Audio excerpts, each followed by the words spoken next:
ரொம்ப இன்ட்ரெஸ்டான டாபிக் தான் பார்த்தீங்கன்னா, ஐபிஎல்ல வந்து நேத்து சிஎஸ்கேக்கும் ஆர்சிபிக்கும் மேட்ச் நடந்துச்சு. அது ரொம்பவே இன்ட்ரெஸ்ட்டா போன மேட்ச்னு சொல்லலாம். பார்த்தீங்கன்னா, ஆர்சிபி வந்து 196 ரன் 7 விக்கெட் இழந்து எடுத்தாங்க. பார்த்தீங்கன்னா, சிஎஸ்கே பார்த்தீங்கன்னா 180 ரன்கள் பெற்று 146 ரன்கள் பெற்று 150 ரன்கள் வித்தியாசத்துல பார்த்தீங்கன்னா அவங்க தோத்துட்டாங்க. இதை பற்றிய விஷயங்களை தான் உள்ளுக்கு பார்க்க போகிறோம். வாங்க வீடியோக்குள்ள போகலாம். லைக் பண்ணுங்கள், ஷேர் பண்ணுங்கள், கமெண்ட் பண்ணுங்கள், சப்ஸ்கிரைப் பண்ணுங்கள்.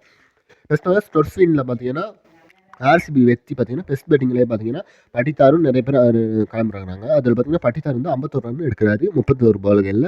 அடுத்து பார்த்தீங்கன்னா விராட் கோலி சொல்கிற அளவுக்கு விளையாடல. ஆனால் இப்போ அவர் பெர்ஃபார்மன்ஸ் குறைஞ்சிட்டாரு. ஏன்னு தெரியல. முந்தையெல்லாம் செஞ்சுரி அடித்த வீரர் பார்த்தீங்கன்னா இப்போ வந்து ரன்கள் குறவாகவே பெறாரு. ஏன்னு தெரியல. ஐபிஎல் ஆகட்டும் சரி, மற்ற டெஸ்ட் மேட்ச்களும் சரி, ஒரு நாள் போட்டிகளும் சரி, ஒரு ரன்ஸ் வந்து கூட எடுக்க மாட்டேங்கிறாரு. ஏன்னு தெரியல.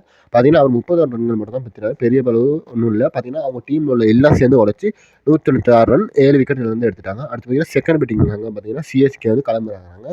சிஎஸ்கே கிளம்புறாங்கன்னு உடனே அவங்கள்ட்ட பெஸ்ட்டு செஞ்ச விஷயம் பார்த்தீங்கன்னா தவறு தான். அடுத்து பார்த்தீங்கன்னா போலிங்கில் அவங்க ஒழுங்காக சொதப்பிட்டாங்க. பேட்டிங்கில் அவங்க ரன் எடுக்கணும் இல்லை. அப்போ வந்து ஒழுங்கான ஒரு தலைமைத்துவத்துக்கு கீழே ஆள்கள் அனுப்பிட்டு இருக்கிறோம். ஆனால் அவங்க அனுப்புகிற பாட்டெலாம் இல்லை. ஆர்சிபியில் சிஎஸ்கேல பார்த்தீங்கன்னா ரொம்பவே தலைமைத்துவம் வாய்ந்த பார்த்தீங்கன்னா தோனி இருக்கார். அவரை வந்து பெஸ்ட் பேட்டிங்க்கு அனுப்பியிருக்காங்கன்னு நான் தான் என்னோட குறிக்கோள். ஏன்னா பார்த்தீங்கன்னா அவர் வந்து நல்ல சிக்ஸும் அடிப்பார், 4 ரன்னும் அடிப்பார். ஒரு மிச்சம் வந்து வெற்றி ஒரு ஸ்டைன்லெஸ்ஸாக கொண்டு போகிறதுக்கு அவருக்கு உழைப்பு முக்கியம்னு நான் நினைக்கிறேன். அதனால் அவரை அனுப்பியிருக்காங்கன்னு நினச்சது. இது நான் எந்த அளவு நியாயம் பிளன் நீங்களே கமெண்ட்டில் சொல்லுங்கள். அடுத்து பார்த்தீங்கன்னா சிஎஸ்கேல பார்த்தீங்கன்னா பெஸ்ட்டு வந்து சால்ட்டும் யார் ரச்சின் டிராவிடாவும் போனாங்க. ஆமாம், அவங்க தான் போனான்னு நினைக்கிறேன். அவங்கள பார்த்தீங்கன்னா ரச்சின் டிராவிட் வந்து 41 ரன் எடுக்கிறாரு. அவர் பார்த்தீங்கன்னா குறைஞ்ச அளவு ரன் தான் எடுத்தார். இருந்தாலும் பார்த்தீங்கன்னா இதில் இன்னொரு பிள்ளை ஒன்று இருக்குது கைஸ். பார்த்தீங்கன்னா சிஎஸ்கே சார்பாக தான் நான் சொல்கிறேன். சிஎஸ்கேல பார்த்தீங்கன்னா இந்த ஐபிஎல் வரலாற்றில் பார்த்தீங்கன்னா ரச்சின் டிராவிடா தான் கூடுதலாக ரன் எடுக்கிறாரு. அவர் மட்டும் எங்கே கஷ்டப்படணும்? அவங்க பார்த்தீங்கன்னா டீமில் நிறைய பேர் இருக்காங்க. ஜடேஜா இருக்காங்க, கான்வே இருக்காங்க, திருப்பதி இருக்காங்க, சிவன் துபி, அவங்களாம் நிறைய பேர் இருக்காங்க தானே. அவங்களும் உழைச்சி ரன் எடுத்துக்குவாங்க. இவர் மட்டும் பெஸ்ட் பேட்டிங்கில் போயிட்டு ரன்னை கூடுதலாக எடுத்து கொடுப்பாரு. இவர் தான் மெனக்கிடுவார். மற்றவங்களும் சம்பளம் வாங்கி தானே விளையாடுறாங்க. மற்றவங்களும் ரன் எடுத்து கொடுக்குறாங்க. என்னோட ஒரு ஆதங்கம். இது வந்து எந்த அளவுக்கு நியாயம் பொய் அப்படின்னு. அடுத்த விஷயம் பார்த்தீங்கன்னா சிஎஸ்கே வந்து தோக்குறதுக்கு இன்னொரு காரணம் இருக்குது. அவங்க பார்த்தீங்கன்னா ராகுல் திரிபாதி இருக்கார் தானே. அவர் பார்த்தீங்கன்னா ரச்சின் டிராவிட் அடிச்ச கட்சை வந்து விட்டுருவார். அதனால அதுவும் ஒரு தோல்வி. அடுத்து பார்த்தீங்கன்னா சிஎஸ்கேல வந்து முக்கியமான அணித்தலைவர் வந்து இருக்கார். அவர் எதுக்கு இருக்காருன்னு தெரியல. பார்த்தீங்கன்னா அஞ்சஸ்துக்கு அதாவது பிரஜனம் அதாவது வேஸ்ட்டான பிளேயர்ஸை எதுக்கு தான் டீமுக்குள்ளே வச்சுக்கிறாருன்னு தான் தெரியல. அது யாரான்னு நானே சொல்லிக்கிறேன், கவலைப்படாதீங்க. நான் வந்து உண்மையை சொல்ல உண்மைக்கு நான் நினச்சி மனசில் தான் சொல்கிறேன். பார்த்தீங்கன்னா ராகுல் திருப்பதி இருக்கார்.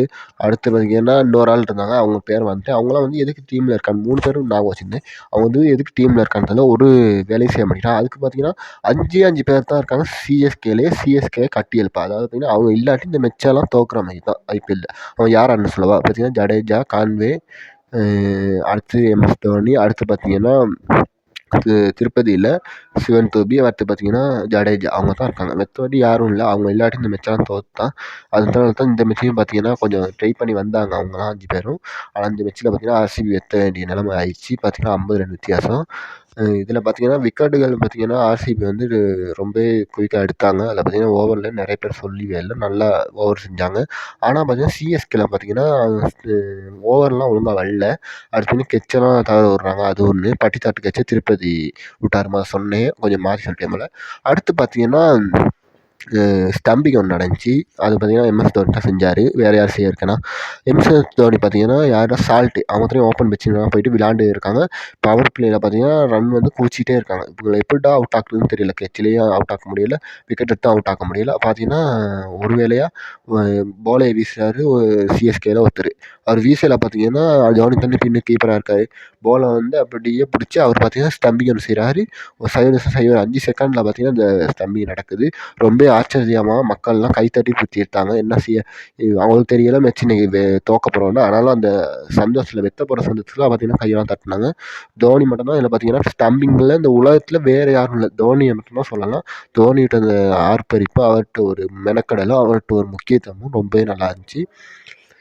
மற்றபடி ஒன்றும் இல்லைங்க. இது வந்து முக்கியமாக பார்த்தீங்கன்னா சிஎஸ்கே ரசிகர்கள் வந்து வீடியோ போட்டேன். ஆர்சிபி ரொம்ப நன்றி தெரிவிங்க. ஏன்னா பார்த்தீங்கன்னா, அவங்களாம் ஆதரிங்க. ஏன்னா அவங்க வந்து பார்த்தீங்கன்னா, 17 வருஷம் தோத்தாலும், அவங்க பார்த்தீங்கன்னா முன்னின்று பார்த்தீங்கன்னா, அவங்க வந்து முயற்சியால வெற்றியிருக்காங்க. ஆனா பார்த்தீங்கன்னா, சிஎஸ்கே வந்து வெற்றி கொண்ட ஆணவத்தில பார்த்தீங்கன்னா தோத்துட்டாங்க. நானும் சிஎஸ்கே ரசிகன் தான். நானே பேசுறதுக்கு காரணம் வந்து அவங்க ஒரு பிழை விட்டனால தான் பிழைய சொன்னேன்.